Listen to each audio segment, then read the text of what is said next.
What? Players meeting. I didn't know they had one. They had a players meeting? Yeah. Oh, I hope it brings about change. Not a change. I just, you know, we gotta have a team full of guys playing. Everybody, you can't have one guy, you know, it's not absolutely done everything you can to get ready for the game, so they know it. Is that a bad sign, John, to have a No, player we're meeting? doing great. I'm excited about my team. Do you like players meetings, or do you go, or? If they think it helps, do it. Whatever you think. You know the bands those people wear? If you think it helps you, wear that band. Look at you, you're walking better. You're jumping. Medically, it doesn't say there's any good use, but you seem to be, it's good for you, so do it.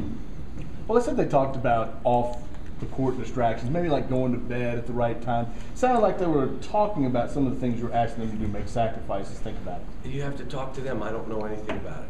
I wasn't there. Talk about the biggest challenge facing you guys in this game tomorrow night. Well, it's every game. I mean, you know, there's got to be a sense of urgency about this game. The scary thing is it's at home, so now you think, okay, the other team's going away. Well, this will be Mississippi State's breakout party, from Boss to Johnson to all of them. I mean, you know, Sydney. I mean, I'm watching them open up against Florida, and their four-man hits his first 4 shots, stepping out and shooting. I mean, this is a talented team that's going to come and play us. You don't compete, you don't go in there with some fight, you get beat. It's every game. I'm telling you, we're no 4 to 5 points between us and any team in our league. That's how it is. John, can you give an update on Darius? Will he play tomorrow night? I don't have any idea. How important is it for him to, at least with a 6-man roster, that he's... I would like him to play, but if he can't play, he can't play. Give somebody else an opportunity to step in and do some things and show they should be playing more. We might have that opportunity. Don't know. Maybe we'll throw some guys in there. John, how do you feel about, you're making the same points again and again, it seems like. Yeah, let me say this. This team, we're 14 in the RPI, 10th schedule strength. We lose 5 games and we could have won them all. We are going on the road and aren't quite finishing games, making some errors. It's what a young team does. At the end of the day, I'm worried about where this team finishes, not where we are right now. Other than the top 5 or 6, 7 teams, everyone has had a lull in their season, either by schedule or just by they hit the wall. I don't know, but everybody does. We've hit ours. Now we got to bust through it. Are we through it? I don't know yet. We'll see. We'll see Tuesday. We'll see Saturday. But I still like my team. You know, I wish we were winning all these games, but the one thing I told my staff this morning, when you're winning, you put your head in the sand. So what if Brandon would have made that shot? What if Darius would have shot the ball? What if we don't leave the guy in the corner for a 3?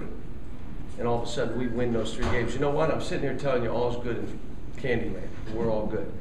In reality, we still would have made the same mistakes that would have cost us down the road. So this is bringing them to light now, and it's bringing individuals' play to light where I'm really focused in. But, you know, I'd rather learn from close wins than losses any day, but sometimes it takes losses to wake me up some and get these guys thinking right. But they fight like heck. They do what they're supposed to. We had, again, Vandy, we had 6 defensive breakdowns the last 5 minutes, and we had 3 turnovers.